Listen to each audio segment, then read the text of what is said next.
Hello, and welcome everybody to the cave. I am Cave Boy Adam, Cave Boy Johnny over here, Cave Boy Ed over here. Why would you wave like that? Today, we are talking about our favourite Zelda games and our least favourite Zelda games. We love them, we sometimes hate them. Controversial. And everyone hates Tears of the Kingdom. Hey! I don't think we're ready for that truth bomb.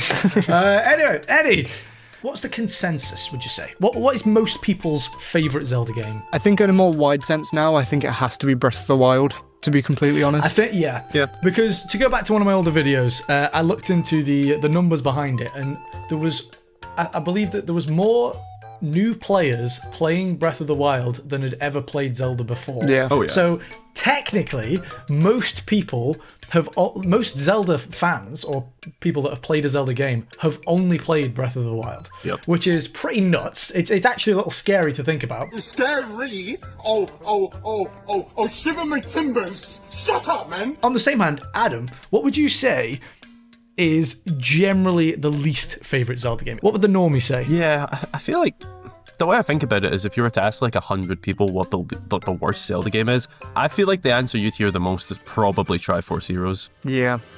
Thing is, Zelda 2 is a big one, but then again, Triforce Heroes is like, it's the one that everyone has played because it was on the 3DS. That's why I feel like more people have actually played Triforce Heroes to have the opinion on it. So I feel like that tends to be the answer. I see. I feel like Zelda 2 does get said a lot, but I feel like I hear Triforce Heroes more just because more people have played it. 100%, yeah. It's a cool concept of a game. It just didn't work. It's just that Four Swords and Four Swords Adventures did it better. Yeah. Essentially. So, Eddie, Yep. why don't you kick us off? What do you believe is either the greatest or the worst Zelda game ever made? Well, I think sticking with the little pattern we've got going here, the worst, I think, is Triforce Heroes. I think I'm going to follow it up by saying that I've got like a bottom 3 and a top 3 for both, so my other bottom 2 worst are Zelda 2, but it deserves a remake, and Four Swords. Okay, do you know what? That is actually, it's a great point, because I actually think I agree with you. Not because that was my original answer, because it wasn't. It's just, that game was so forgettable, I actually forgot it existed. I actually forgot, because actually I was sat here thinking, one of the most objectively bad Zelda games are the CDI games. If you can count them. Oh, yeah. I mean, they are Zelda games, 100%. but actually, yeah, now you boys have brought that point up. Not enough people have played the CDI games to understand just how awful, just how awful those games really are. So yeah, I guess you're absolutely right. I completely agree with you. By proxy. So that was the worst. But is this going to be the 600th time you've mentioned Twilight Princess today? Yes, it is. Right, my top 3. You know what? I'm gonna work up for this one. So I'm gonna go from the third best first. My third best is Ocarina of Time, which I think before Breath of the Wild was probably the general consensus for the best. Second, this is gonna cause a stir. Tears of the Kingdom.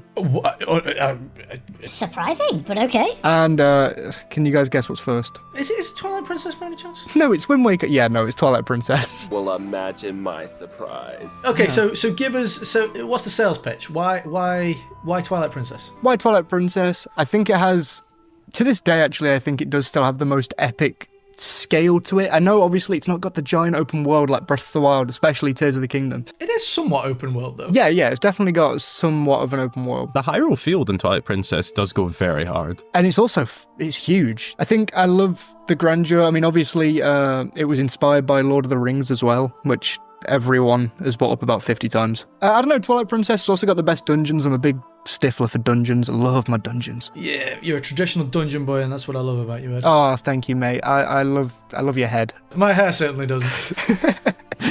I still see your shadows in my room. Yeah, that's my 3. I mean, Tears of the Kingdom, just to, just find myself a little bit there. I do think it's still getting a bit more stick than it probably should to this day, but I think it's starting to even out a bit now where people are probably going back to play it, and they're probably finding more problems than they did when they originally played it, but they're also still enjoying the game a certain amount. And I still think it's just a better Breath of the Wild, which could get me killed. Ocarina of Time is very self-explanatory. I'm a dungeon guy. Well, first of all, I'm actually going to disagree with Ed on his last point. Let's go.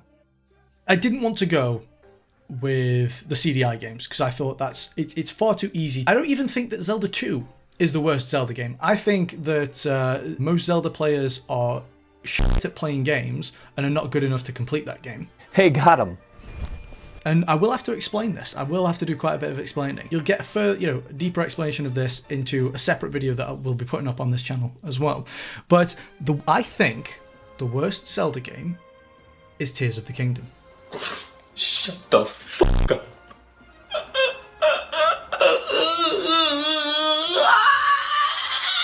Now, that might sound quite unusual. You might say, Oh well, it doesn't matter. It doesn't matter if it is Breath of the Wild 2.0 because it's still objectively a great game. now, that's the thing. It is objectively a great video game. It is. And it's objectively, a great Zelda game. However, what a lot of people don't realize is what implications that game has had for Zelda going down the road. That game came out at a pivotal moment within the Zelda culture. Zelda fans up until that point had been starved. Obviously, the YouTube audience is going up, which means demand for, demand for Zelda content is going up, but the supply isn't meeting it because obviously, it was 7 or 8 years between the two games? 6, 7, yeah. Zelda creators and fans of Zelda videos are both being starved of oxygen, basically. This game had to not only, it had to stick the landing, it had to redefine Zelda at that moment, and that's what it didn't do. At a time when Zelda, the Zelda community needed a breath of fresh air, what it got instead was a Breath of the Wild 2.0. Yeah.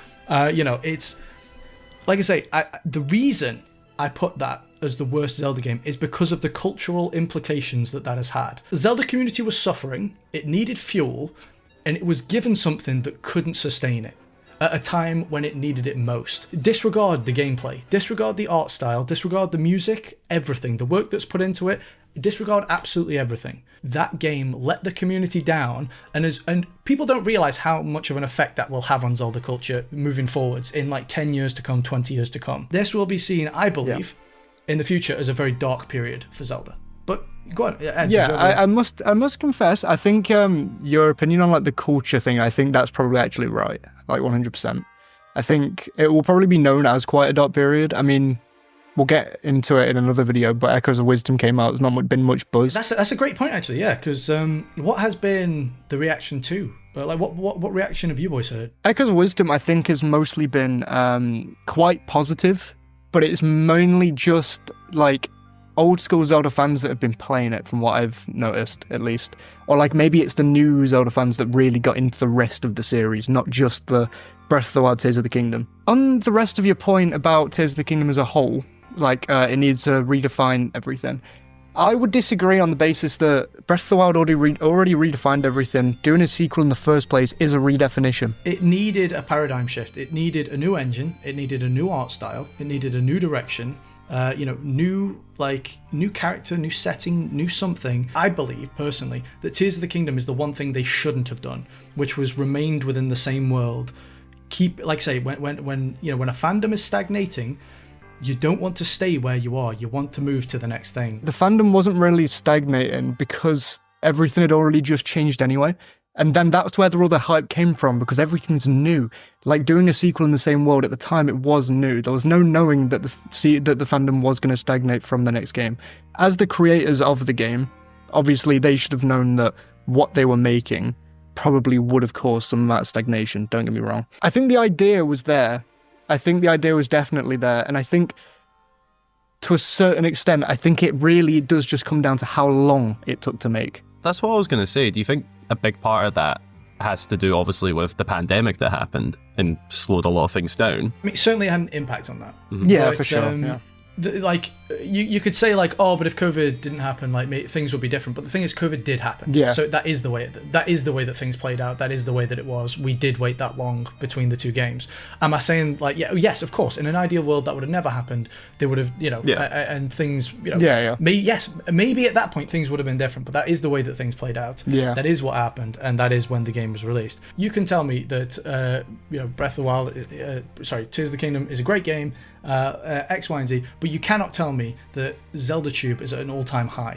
Oh yeah, no, it's definitely not. I do think, though, that Tears of the Kingdom caused the all-time high for Zelda Tube. I disagree, but I mean, I'd be happy to hear what. I think the build-up period, I think 2019, even through to 2023. Yeah, but like, so what you're saying is, you're saying that the fans' ideas and projections of what was going to happen was better than what happened.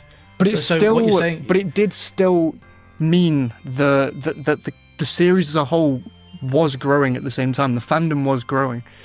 Whereas I think if they went with a new direction, with a new art style, I don't know if it does garner the same attention that Tears of the Kingdom did after that initial launch, or that initial reveal, sorry. Because that's what all the buzz was about. But it's all, what's it called? Hypotheticals, isn't it? It's quite hard to say what would have been better. I went quite unpredictable with my least favourite game, but I've gone very predictable with my most favourite game. And the reason, I've specifically gone predictable as well. And my pick is Ocarina of Time. Now, so you might be saying, well, wow, genius.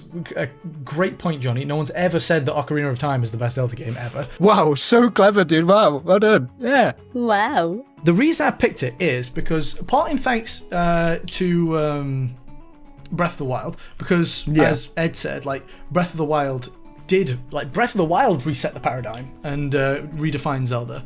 And obviously, like I said, more people play Breath of the Wild more new players play Breath of the Wild than had ever played Zelda before that. Yeah. Which is, like I say, terrifying, but also, I suppose, excellent for Nintendo. That actually shifted. Post Breath of the Wild, all you heard was Ocarina of Time was the best Zelda game. Post that, all you've heard is Breath of the Wild is the best Zelda game, because that's the only Zelda game I've ever played. Yeah, you are right. You are quite right. I don't think that Ocarina of Time is overrated. I don't think it's underrated. I think that Ocarina of Time has always been the correct amount of rated. It's always been considered one of the best video games of all time, because it absolutely is. It's one of the quintessential Zelda games. You know, it's got one of the best storylines, it's got some of the best dungeons, it's got unquestionably some of the best music, it's got some of the best renditions of certain characters, and a lot of people will say, like, oh yeah, but the art style doesn't make it very accessible, it's really ugly, some people don't want to look at it, you only think it's a good looking game if you played it as a kid and you've got the nostalgia, XYZ. But the thing is, I would much rather look at something with art direction and not like the art direction than something that has a very please all attitude. For example, Breath of the Wild, which is inoffensive. You know, you can't really critique the art style very much. At the same time, you can't hate it very much. It's far too, it's like I say, it's far too pleasing. It's people pleasing. Go make something with a very specific art style and, you know, something with the hardware limitations that Ocarina of Time had. With all those restraints and triangle boobs with a very particular art style, go and try and make one of the best video games of all time. Have the limitations that Ocarina of Time had and go and try and make the best video game of all time. You're not going to be able to. It completely redefined video games, not just Zelda. The argument that Ocarina of Time is the best video game of all time faded into obscurity because it was made so often. Not very well, but post Tears of the Kingdom, I would now happily say Ocarina of Time, almost in sort of protest to the slightly newer games. Some of their attitudes towards the series. For example, not committing to a very succinct art style. But there we go. Ocarina of Time, best. Weirdly, Tears of the Kingdom, the worst. I can see the points for each. Very well articulated. Sweet. So, Adam, how about it's up to you which order you do this, whether you go favourite first or least favourite I think I'm going to go lowest first, least favourite. Yeah. Okay. And end on a high. Yeah, we'll end on a high. I'm solely picking this off of ones I've played. Yeah, fake Zelda fan, I've not played every single game. I say we kill him. Yeah! I say we hang him, then we kill him. Yeah! Some people really love these games. I personally have not had a great experience with them, and it's both of the Oracle games. A very large amount of why I don't like them is solely just how they look. They need updated, they need a remake. There needs to be a way to play that game now that isn't a screen that looks like someone's threw up and they've took that as the colour palette. For me personally, it's too off-putting, I don't like it. I have tried to play them, I don't know what it is, I just can't get into it. Anyone who says that the way something looks doesn't matter is wrong. The way that something looks is part of the way that you interact with that thing and determines the level to which you enjoy and interact with that thing. Yeah, it's literally a key point of engagement. It's vital. Yeah, absolutely. Yeah. And it is ugly as shit. It is ugly as shit. And yeah, I'm not going to sit here and say, oh, it's a great game, it just looks bad. The fact that it looks bad puts me off playing it. That is the sole reason. If that's a horrible thing to say, I will absolutely take the heat from that. You brought up a good point as well, though, because like it looks so bad and it's so inaccessible. Like, most people can't play it today. It's the inaccessibility of it is... I mean, it's good that they finally put it on NSO, to be fair. Yeah. Yeah, they did. If those games got a remake in the same style as the Link's Awakening remake and the same style Echoes of Wisdom is in, I think that would be perfect. Oh, they'd slap, because the gameplay's great. Yeah, it's great. The actual, like, fundamentally, the games aren't bad. Like, the dungeons in them are alright, the puzzles are okay, the fighting's fine. It's just, none of that really works well because of how shit it looks. Brother, what's that? What's that, brother? The whole, like, cycling the weather to change how you interact with an environment, that's similar to Minish Cap. That's a great, like... Yeah. It's a great mechanic that recontextualizes the world. Capcom did a really good job at, like, changing the world up. Yeah, the ideas in the actual games are not bad at all. They're honestly pretty brilliant. It's just... visually, it's so off-putting for me. So much wasted potential is what makes it so bad in your eyes. Definitely. And I completely agree with that. Very predictable first place for me. Same as Ed. Twilight Princess. Has to be. Okay then. Well, then you've now got to make the case for Twilight Princess. Yes. Oh. Well, in a different way to the way Ed made it. I'll tell you, my opening line is going to go completely against everything you just said about Ocarina of Time, about making the greatest game of all time. As you were saying it, I was like, oh no, my opening line to this is not going to sound good compared to that. And I'm 100% going to get a lot of comments taking heat for this, and that's fine. Incoming. Twilight Princess is a much better Ocarina of Time, and that is why it's my favourite game. Take shelter! The comments are coming! Twilight Princess came after Wind Waker. If you don't know, before Wind Waker came out, Nintendo did a showcase where they promised, essentially, a more realistic Ocarina of Time, basically. They promised that they were going to use the hardware of the upcoming console to make a more realistic Ocarina of Time. That's what they promised. Like, if not directly, somewhat indirectly by actually displaying a trailer of that. And then what we got was Wind Waker, which is why Wind Waker was so universally hated at the time, and still gets a lot of hate today, surprisingly. But yeah, it's why that game was so hated when it came out. And then Twilight Princess was basically the big apology from Nintendo saying, okay, we'll go more realistic. But it was like, it almost embodied the growing up of a person. You know, you start with this childish, wonderful, everything's colourful, everything's really nice. You know, as a kid, you're not privy to the troubles of the world. That is Wind Waker. Yep. You then grow older, you get into a teenager, you think you know everything, and you know, all of a sudden your hormones start racing and you become, you know, this brooding, moody thing. And that is what Twilight Princess is. I certainly see where you're coming from when you say, like, it is a redefinition of Ocarina of Time. Yeah, and it's the most, I think, generally comparable to Ocarina of Time as well. Like, all of the traditional 3D Zeldas are quite easy to compare to Ocarina of Time because it all uses that formula. But I think Twilight Princess is the one that uses it more traditionally. Just floor, Hyrule Field, places, go. Yeah, I mean, from like the same first 3 dungeons, like elements wise, to the amount of dungeons you do after it, it's very similar. And the important thing to clarify here is, I do absolutely love Ocarina of Time. I mean, I'm in no way putting Ocarina of Time down. I just, like, I played Ocarina of Time before Twilight Princess, obviously, and it was amazing. For a while, it probably was my favourite game. But then when I tried Twilight Princess, it felt basically what Johnny described. It's like growing up for me. That's what it was like. It was. Yeah. It felt like I played Twilight Princess at the right time in life, and then it just became the best thing I've ever played. Yeah, no, me too. To be fair, I can agree with that. It's definitely got one of the most well consolidated art styles as well. When you think of Twilight Princess, it's like a very visceral feeling and a very visceral mood, and you know, like that is one thing I really love about that game. Twilight Princess feels like Twilight Princess. Yeah, for sure. Makes any sense. Yeah, the vibe it went to set out is present throughout the whole game. You never really lose that feeling. Right. Well, again, thank you for joining us, the Cave Boys, in the cave, where we've been talking about our least and favourite Zelda games. This is where we invite the audience to not like, comment, or subscribe, but more importantly, comment your favourite and least favourite Zelda games and why. And you can also write lots of very angry comments about why we're all wrong and should go die. Of course, you're more than welcome to do that. Any honourable mentions, boys, before we go? Wind Waker's up there. Wind as Waker. well. Wind Waker. Yeah. Wind Waker's probably my second favourite at the moment. Actually, a couple of them that I've played through this year. Breath of the Wild, as much as it does pain me to say it nowadays, I think also deserves some amount of mention. And also Skyward Sword as well. I know it's all 3D games for me, but I don't know. After replaying like all of them this year, it's become apparent to me how much I have needlessly hated on Skyward Sword in the past. It's a great game. It is a great game. Is it Well, actually, Skyward Sword HD. I tried to go back to the Wii version and I did not enjoy it very much. I like the refinements that the HD version made. Yeah. And if you've played the HD version, it is horrible going back to the Wii. Yes, it really is. It's terrible. So there we go. Thank you for joining us, guys, and we'll see you in the next segment. Goodbye. Bye. Bye. Bye bye. Bye bye.